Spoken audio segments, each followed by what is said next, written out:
I think, if you think about it, it makes sense because, we talked about earlier about the flight to the suburbs. So Southlake, it's almost like the perfect storm of opportunity, because if you were, locked down and you were in Chicago and you had kids and you had a family and you might have had a great condo in downtown Chicago overlooking the river and everything else and all that, but all of a sudden you now have to worry about all your neighbors and I can't go to the gym, I can't go to can't go to these places, and it's freezing cold. It's like, I gotta get out of here, right? So you just Google where are the best neighborhoods to live in Texas. Boom, Southlake's gonna appear right there because it's great school systems. Yep.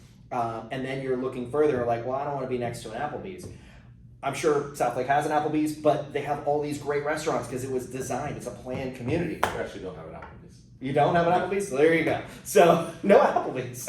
But you've got great restaurants, right? And it was designed, the town was designed so that it was live, work, play, so you didn't have to go downtown, right? We did that video series where we talked about Southlake Town Square and how there's all the boutique shopping and great restaurants and just, and obviously, the center that we went through, right? So we looked at where we went through the community center, right? So like all of those things are so attractive to a family. So you're you're in the suburbs, great school system, you have all of these, you have a nightlife, you have food, you have restaurants, you have boutiques, and you're also away from that city center. So it's like the perfect storm of opportunity. Yeah, I think the other thing to add on to that is that we're just 5 miles from the DFW airport. Mm-hmm. Now, obviously, a lot of people weren't flying around. Right. But when things come back to normal, Mm-hmm. or now that we're kind of back to normal,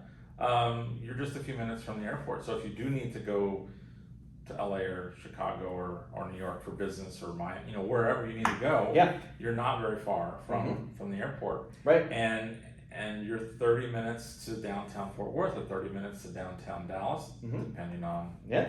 what time of day you go.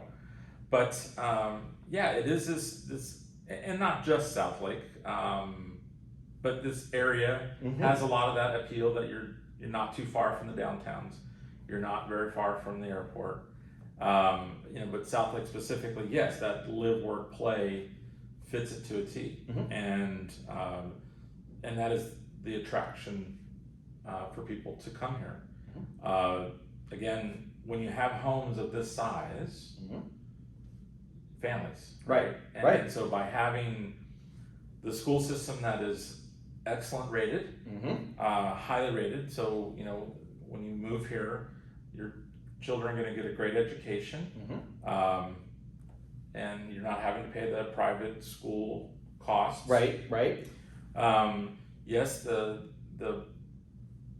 homes are more expensive, Mm-hmm. so it kind of is reflective of being in a good school district. And I think that comes down to lack of inventory. Only so many homes that will be built in this town. Right. That is one of the things that the city council has done is not it's not allowed, permitted. I'm not sure what the terminology is of multifamily Right. housing. So it's mostly, I would say 95% Mm-hmm. or greater single family residences. Yeah, you're not finding a bunch of apartment complexes here. Yeah. Right. And so that kind of limits the number of properties that Mm-hmm. are going to be in the town. Right. And so that low inventory Mhm. and big demand Yeah. has caused, I think what you're seeing here Mm-hmm. is that, yes, you have all these benefits and amenities and lifestyle and great school districts Mhm. and good sized homes with good backyards Yeah. or yards, and parks and trails, and the city council and the mayors that we've had in this town over the last several decades have really focused on trying to create that environment, Right. and so this is the result Yeah. that we're seeing. Mm-hmm. And there's a lot of towns across the country that I think have either modeled or Mhm. we've modeled after them, and so fortunately we've had those to look at because those homes probably are those neighborhoods and towns are older. than we are, because we really got started, I mean, the town was established in the mid-50s. Right. But we didn't really start this big suburban development until the 90s, when that the size of lots were changed.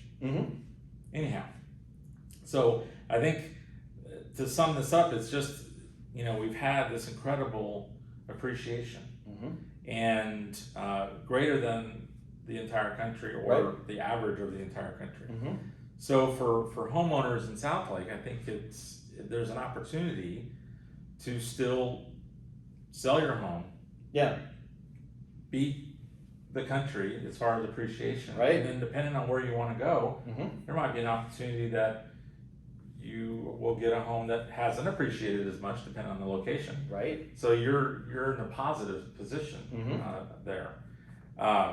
So I would encourage, you know, homeowners in Southlake to look at this and to consider it, and you know, I think it'd be a great opportunity, especially if you've been waiting and looking for the opportunity of, when should I do this? When should I move? Again, we talked about other reasons why people didn't sell.